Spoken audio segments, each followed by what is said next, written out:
Okay, so I've decided I'm going to have to put together another little throwaway section on this here because in all my talk about how we are approaching the flex, got these stocks in the background here. I'm going to play the camera a little bit, get some stuff. Prior episodes,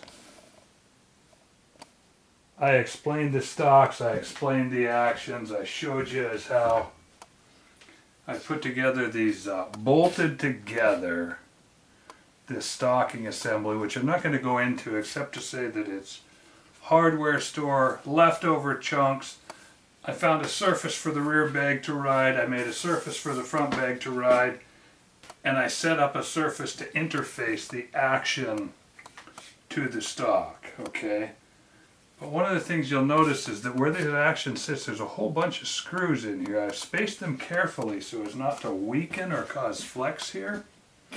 But I figured I need to tell you that the way these come, in my opinion, they're not much good as the way they're presented, and I'll tell you why. This action, which I managed to get timed out, smoothed up, it's light, it's small, it does everything really cool.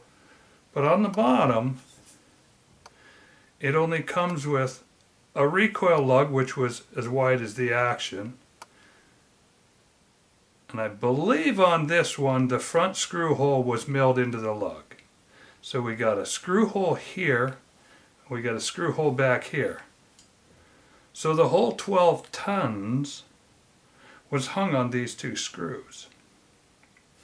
I went through and drilled and tapped a whole system of screws. So now I've gone from 2 hold down screws. I narrowed up the recoil lug, and I added screws all the way around so that now this little tiny footprint should lock into the substrate assembly such that any flexing that happens is going to be bending behind or bending ahead of this. I've got this, and I will glue this and bed this and lock this down so that this little bedding surface pad is made one with the stock assembly. The stock assembly for my first try on this guy, with its oversized muzzle brakes so that I could pull the trigger on a 15-pound assembly and not be afraid of dying. This right here is a pretty light little 50 BMG assembly. I've taken the big honkin' 1.7 inch diameter barrel. You see the shiny part? The shiny part's all that's left of this barrel. This shiny part was how it came from Lilja. This is a good barrel. And it used to be, it was a big hog. I started chowing and scalping and checking the size of my cartridge cases and making it smaller. The size on this right now is about 8. Why don't I check it instead of guessing? Right now I'm down at 964. Still almost 1 inch diameter up here, even though it doesn't look like it. I think it was 1.3 inches or 1.4 inches or something, the way it originally came. And I taper turned this all out of here just to get rid of weight. I've talked about going all the way down to 750 here. I don't know if I dare on a 500.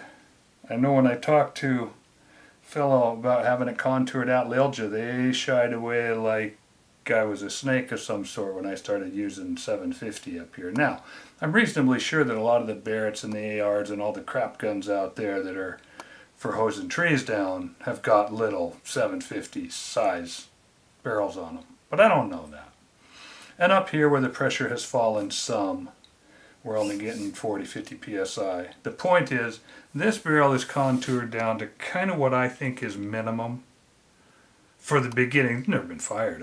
I'm just getting to that point now. But I wanted to show that I didn't just... The whole system is predicated on locking the stock and the barrel assembly together. And the only place they interface is right here. So I put a bunch more screws in here, hoping to serve the same purpose as gluing a Panda into Macmillan stock. To those of you who have access to bench rest stuff, you'll know what that means. The Panda Action is a bench rest gun designed specifically from the ground up to have a tremendous bedding area, which is then used as a gluing area, which is then used to, whether it's sold that way or not, its function, part and parcel and simply and specifically, the function of the Panda Action is to make the stock and the barreled action act as one unit. So we've got barrel joints to worry about, we've got muzzle brake joints to worry about, but the biggest problem is that interface. So, the Noreen assembly. This is the Noreen action I told you about. I did the same thing. This is a big heavy action, and it came with one screw here and one screw here. That was it. That's how the stock is affixed. I've got a couple of prepped points here where I might drill 2 more in, but I went up here to the recoil lug and drilled 2 in. So I got 2 1/4-28 hold down screws up here at the lug. Their screw, which is larger than 1/4-28, I don't remember what it was. 5/16. I don't think it's, yeah, it might be a 5/16 hole. It's a lot bigger than these 1/4. 2 of these. Then I went back here on the tail that's just sitting out here doing nothing, and I flattened and I drilled in 2 more. So now I got 4 extra suck points over and above the 2 that were here in the first place. Now this is the classic flat bottomed action, bench rest style, etc., as we've talked about. Now understand, this is not a bench rest action. This is a 50 BMG utility grade ultra long range. They sell it as the Noreen ULR, or ultra long range. That's all well and good. You can lob lead a long ways with it, but if it doesn't group 1/4 minute at 100 yards, it's of no use to me whatsoever. And again, this barrel was, you can see the green part here, this is original barrel. This is the original old end, what it used to be. That used to be some kind of, and that's the Noreen threading there on the end for their Noreen muzzle brake.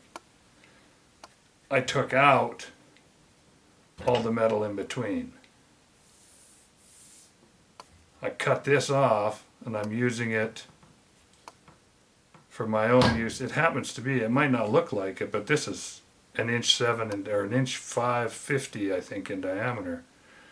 It's a way bigger than the diameter of a standard. Funny, just to put this kind of stuff into perspective, there's a Kelbley Atlas Action. Here's what's left of that barrel, the part that I cut off. This is bigger than the full diameter of this action.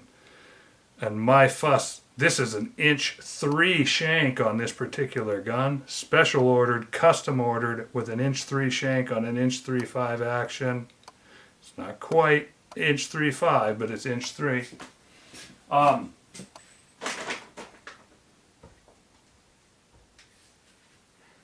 In my other,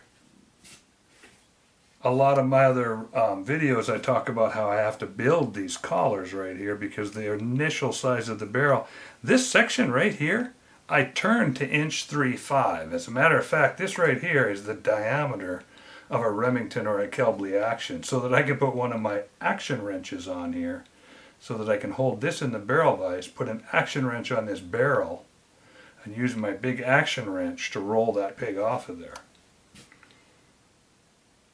Barrel vise on the action wrench on the barrel. So, the reason for this whole thing, this whole diversion, this whole digression is so that for those of you who may try this stuff someday, this gives you some ideas as to how I've thought it out and how I'm doing it to hopefully save you heartache down the road. You know, if you're going to go build a house, you've got to drop a set of house plans. You've got to go into it with a plan. This is the same thing. Now this barreled action, I've got the barrel cut down to where it's fairly useful, but this action is still wicked heavy.